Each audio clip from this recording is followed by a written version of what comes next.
Let me apologise in advance if you can hear other noises. I do this in my office, in my spare room, and I do have a child that lives above me in this block of flats, and she's making a lot of noise, so forgive me for the noise.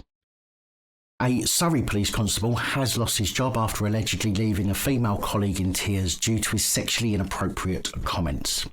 PC Adam Watkins was part of a Surrey police training group when his disturbing behaviour became apparent. And his victim, referred to in the misconduct hearing as Officer A, became the subject of his advances.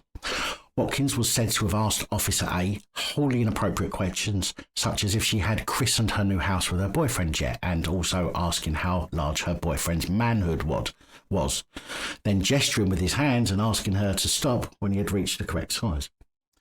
Along with commenting that Officer A would need crutches because of the size. I believe that this behaviour happened both while at work and while out socialising, as CCTV footage was shown at the gross misconduct hearing, which, although it picked up no sound from the conversation, as far as I can tell, is said to have shown Watkins approach Officer A in a Wetherspoons pub while she backed away from him, and later showed Watkins come up behind her and press his groin against her. Watkins said that he was simply unstable on his feet due to alcohol. Of the incident, Officer A said in her statement that she turned around and saw Watkins right behind, swaying his pelvis from side to side. Her heart started racing when she noticed it was him, and she felt a bit afraid, adding that it was extremely creepy and uncomfortable experience, and it shocked me that he would behave in this way. Most times I talk about this experience, I start crying.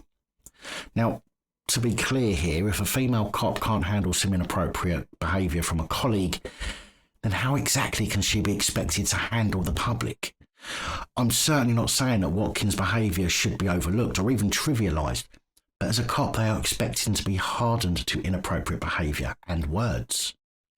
Granted, if he had touched her inappropriately, I didn't see the CCTV footage they saw in the hearing, then fine, I can get that. Even as a copper, you shouldn't be sexually touching anybody anyway.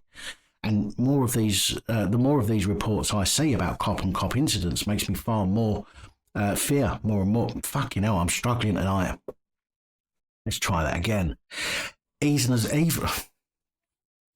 Third time lucky. Even as a copper, you shouldn't be sexually touching anyone in any way. The more of these reports I see about cop-on-cop incidents makes me fear more and more for our police force, as they are simply hiring people who are not fit physically or mentally to fill the role of police constable. That said, I am not victim blaming. Watkins should certainly have known better, but Officer A suggesting she was going to cry because Watkins asked her the size of her boyfriend's dick is, in my opinion, very weak for a police constable. The misconduct hearings for Watkins actually concluded at the end of January, and Watkins had resigned prior to the hearing, but the details, it seems, have only just been released. Watkins did argue that his comments were made within the context of the culture of the Surrey Police Training Group, and said that both he and Officer A had instigated conversations of a sexual nature on various occasions.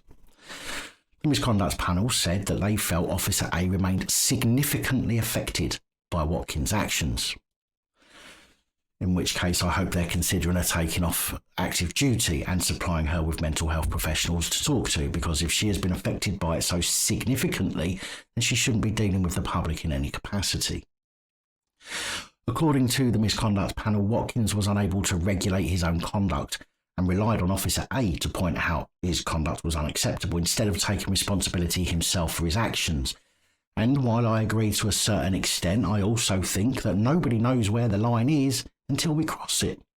Even now, I ask good friends of mine to tell me if I've overstepped the mark in my jokes and in my behaviour sometimes. I don't go out of my way to do anything that I know based on societal norms to be inappropriate, but some people know what a joke and playful banter is and some don't. So I do also think we all have a responsibility ourselves to tell people when they've overstepped the mark in order to stop it going further. No more so than when you're a police constable. I mean, if you can't stand up for yourself against a police colleague, then how the hell are you going to be able to stand up against some of the people you're going to come into contact with as a copper?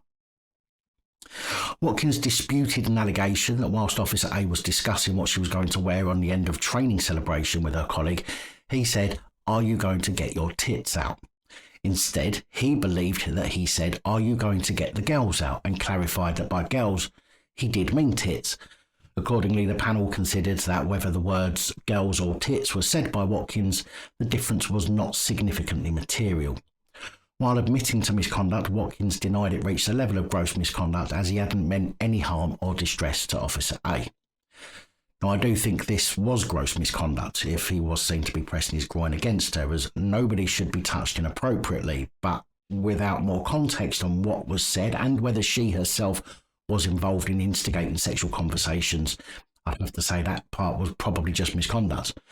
However, it does make one worry what his behaviour could have been like to female members of the public. The panel concluded it had no doubt that Watkins' actions is likely to cause reputational harm to the police service and undermine public confidence in policing, and so came to the decision that had he not resigned, he would have been fired.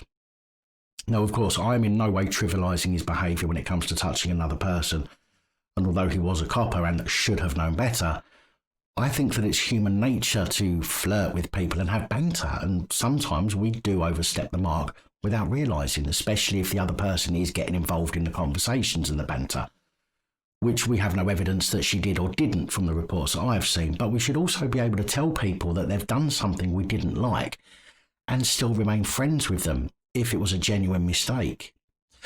I think that his dismissal is warranted in this case, but if Officer A had been so traumatised by his actions and words, then maybe she's not cut out to be in the police.